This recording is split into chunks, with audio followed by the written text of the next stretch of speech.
Cikrak sikil jejak cikrak anambai suasana saya kumyak indo alon saking jalan iki aku mandake jadilan saking wiyati kang wis kondang saendenge Nuswantara saka desa nganti kutha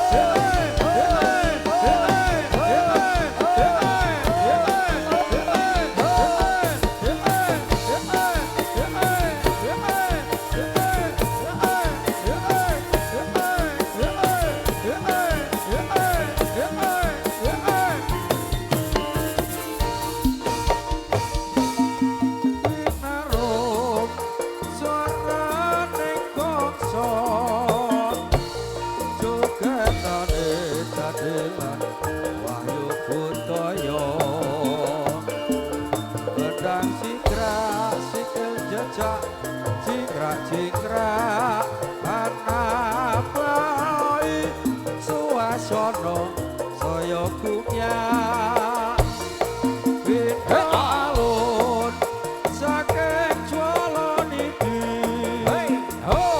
kumandake jadilan saking wiyati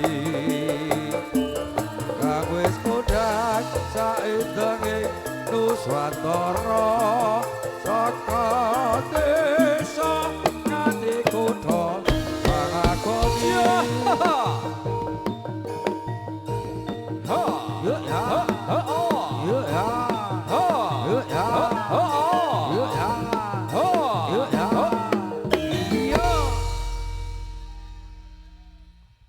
Wasik kita dangdutan kembali bersama Sawo Galing Music.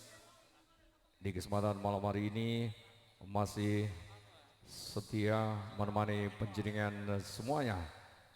Dan masih hadir ada Ajeng Ismi. Kita goyang kembali.